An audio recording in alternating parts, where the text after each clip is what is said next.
Assalamualaikum warahmatullahi wabarakatuh. Selamat pagi dan salam sejahtera buat kita semua. Pada pagi ini saya ingin berbincang topik tentang diplomasi kelapa sawit Indonesia. Jadi bagaimana kita menggunakan pendekatan diplomasi untuk menjual atau mengekspor kelapa sawit kita. Karena kita ketahui di dunia internasional itu kompetitor kelapa sawit itu cukup banyak juga ya. Jadi selain kelapa sawit di negara-negara lain ada minyak nabati berupa biji matahari, biji kedelai dan tanaman lainnya. Apalagi kelapa sawit itu menghasilkan devisa yang sangat besar sehingga banyak negara-negara lain yang merasa iri dan membuat hambatan-hambatan dalam perdagangan kelapa sawit. Jadi pagi ini saya ingin membicarakan topik bagaimana diplomasi kelapa sawit kita di pasar internasional. Sebagaimana kita ketahui bahwa Indonesia negara tropis ini memang iklimnya cocok sekali untuk ditanam kelapa sawit ya, karena negara tropis dengan tanah yang subur mendukung tumbuhnya kelapa sawit di Indonesia. Kemudian nilai ekspor yang cukup besar, bahkan sangat besar, mencapai 13,5% dari total nilai ekspor Indonesia. Di video sebelumnya itu mencapai sekitar 300 juta US dollar. Itu sebuah angka yang sangat-sangat besar. Kemudian juga kelapa sawit ini selain dimiliki oleh perkebunan besar, tapi juga dia menyerap tenaga kerja yang besar pula dan banyak dimiliki oleh rakyat. Jadi kelapa sawit ini sangat penting peranannya di dalam bagi pertanian maupun kesejahteraan rakyat. Kemudian penyerapan tenaga kerja itu mencapai 16 juta orang yang mengcover 4 juta rumah tangga di Indonesia. Kemudian kelapa sawit juga menjaga kestabilan regional.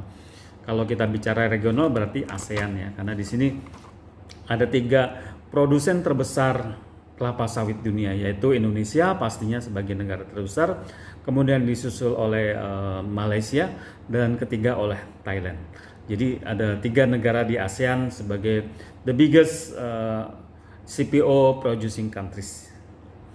Dan yang keempat, di tengah isu yang sarang marak bahwa kelapa sawit menjaga ketahanan energi, karena kita ketahui bahwa dalam pelasannya banyak kelapa sawit yang digunakan juga untuk biodiesel ya. Jadi kelapa sawit ini berperan untuk menjaga ketahanan energi.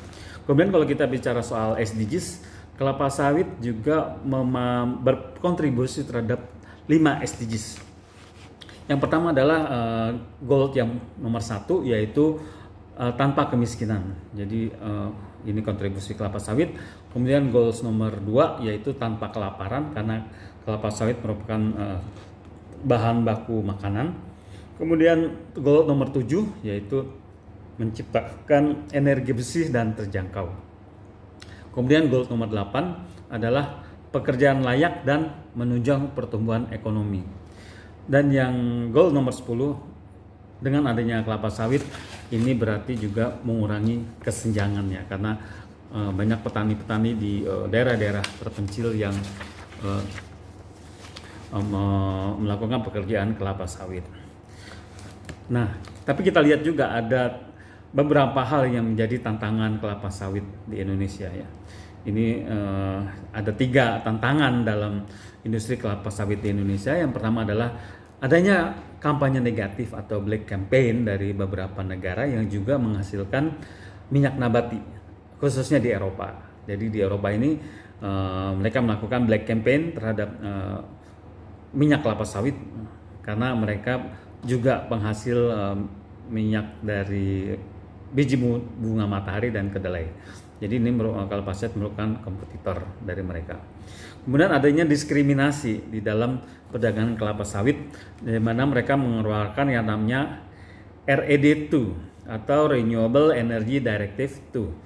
Ini merupakan identifikasi terhadap kelapa sawit sebagai minyak satu-satunya minyak nabati yang dikategorikan menghasilkan high risk yield. Jadi dikampanyekan atau mereka menuduh bahwa minyak kelapa sawit bisa menyebabkan kanker, dan itu adalah tuduhan mereka ya, berupa black campaigns. Kemudian dengan adanya RED2 atau RED2 itu juga dijadikan sebagai hambatan perdagangan di dalam kelapa sawit. Jadi karena tuduhan kelapa sawit menyebabkan kanker dengan menggunakan hasil RED2, dan ini dijadikan negara-negara Eropa untuk menghambat perdagangan kelapa sawit, dan ini tentunya menjadi tantangan bagi pedagang kelapa sawit Indonesia.